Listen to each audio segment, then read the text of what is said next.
Омар Хайям. Үлкен жылдың 4 бөлігі аяқталған кезде үлкен наурыз туады. Сол кезде әлем жаңарады. Бұл кезде патшалардың дәстүрі бар. Жыл басында олар бата беру, күнді белгілеу, шаттыққа бөлену рәсімдері.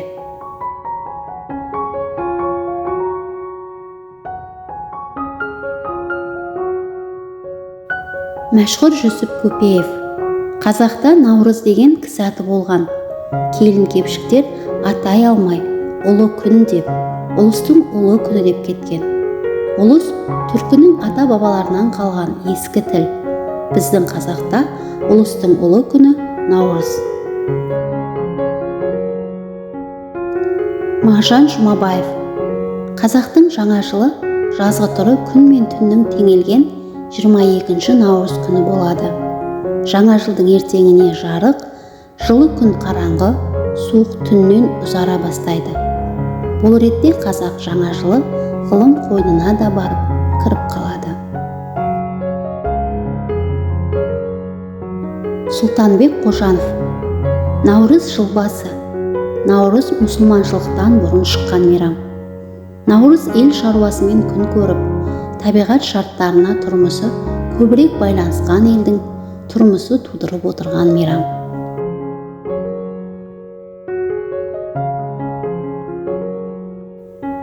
Ахмет Байтұрсынұлы. Наурыз қазақша жыл басы.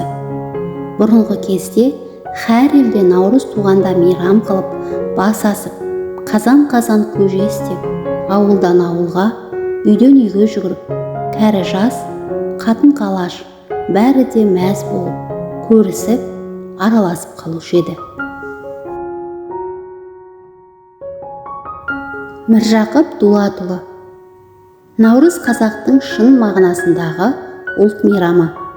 Наурызды қазақтан басқа күншығыс жұрттарының көбі мейрам етеді. Бірақ бұлардың бәрін салыстырғанда наурызды біздің қазақтың мейрамы етуі айрықша сыйымды, артықша дәлелді.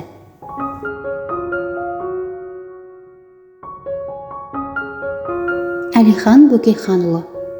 Бұл күнді парсы тілінде наурыз дейді. Жаңа жылдың басы дейді. Біздің қазақтың жаңа жылы мартта болғаны адасқан емес. Жаңа жыл мартта болса, күн мен түн тең болғаннан бастау керек. Ескі стилде бұл күн 9 март болады.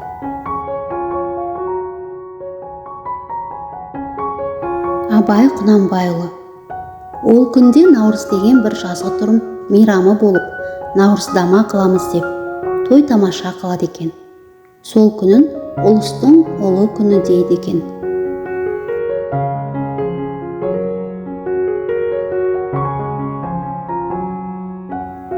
Мұхтар Әуезов.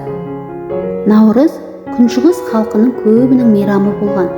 Солардың ішінде әсіресе көшпелі түріктердің арасында ең қадірлі, ең ұлы мейрам болып саналған. Наурыз бақташылық кәсібіне салынған елдің кәсіп мейрамы. Сәбит Дөнентаев. Тегінде наурыз ұлт мейрамы болғандығының үстіне, оның тарихи маңызының тереңдігі бар.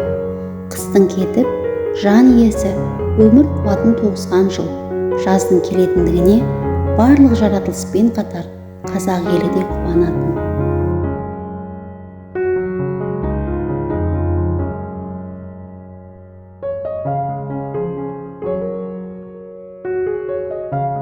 Сәбит Мұқанов. Наурыздамада жұрт қысқы соғымның шекесін асып, бір-бірін қонаққа шақырып, қарындағы майды бастайтын. Үлкендер жылдың жеге түскен кезі осы уақыт дейтін.